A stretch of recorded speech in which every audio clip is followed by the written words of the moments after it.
This video will be talking about the Eastern Renaissance and was created by Sofia Mendoza, Anya Huang, and Carmel Falik.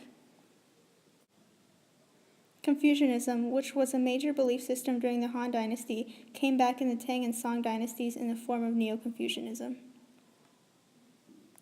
Neo-Confucianism emphasized on personal morality, personal virtue, respect for the wise, and focus on tradition. It was a response to new beliefs coming in, like Buddhism.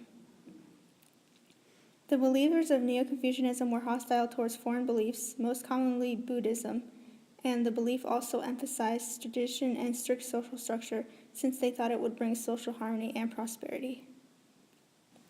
During the Tang and Song dynasties, the scholars tried to recover Confucian texts. Academies were founded based on Neo-Confucian thinking, and they became popular. Zhu Xi was a prominent Confucian of this time, and he stressed the importance of applying philosophical principles to daily life. He had a great impact on the popularity of intellectual life. China at this time was less receptive to other ideologies and foreign ideas because of the rebirth of Confucianism. The civil service exam, which was used in the Han Dynasty, also revived at this time and was used to test people on many different important subjects. In the Tang Empire, emperors patronized academies in order to train state officials and educate them with Confucian classics.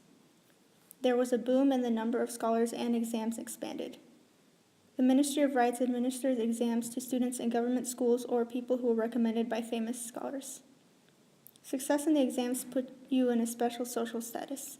Those who passed the exams on philosophical or legal classics and Chinese literature got the highest offices in government. Those people were called the Jinshi.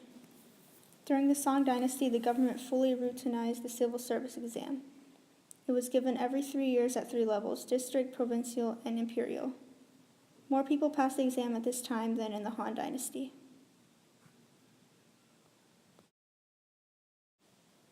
Because of the revival of the civil service exam, a revival in the social structure occurred as well. In the Han Dynasty, there was a class of scholar gentry that arose, and this class rebirthed and became important figures during the Tang and Song dynasties. In the Tang Dynasty, this revived class of scholar gentry became governors and other political leaders. The Tang rulers used them to offset the aristocrats. This caused the aristocrats to lose a role in Chinese history. Also, the scholar gentry lived comfortable lives. They could wear certain clothes and were exempt from corporal punishment. The Song rulers promoted the interests of the Neo-Confucian scholar gentry. The scholar gentry officials also got additional perks like more servants and access to luxury goods like silk and wine. The strong bureaucracy from the Han Dynasty revived into an even stronger bureaucracy in the Tang and Song dynasties. From the Tang era onward, the power was shared by royal families and the bureaucrats. The scholar gentry staffed most of the posts in the executive departments that oversaw the vast bureaucracy. The bureaucracy was similar to America's government. There were secretaries who drafted imperial decrees and monitored reports of regional and provincial officials. There was a bureau of censors whose task was to keep track of all officials.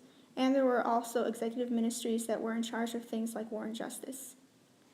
A new law code called the Tang Code was created at this time and was influenced by the Qin and Han dynasties. During the Song Dynasty, the bureaucracy was bloated with well-paid officials that usually did nothing for most of the time. This government structure caused the scholar gentry to gain full control rather than the aristocratic families. During this time, trade revived and flourished, causing the Tang and Song dynasties to flourish as well. However, the rulers did not want the new ideas and foreign influence to come in with the trade. This new revival of trade caused more intense influence of the Song and Tang dynasties over the rest of Asia.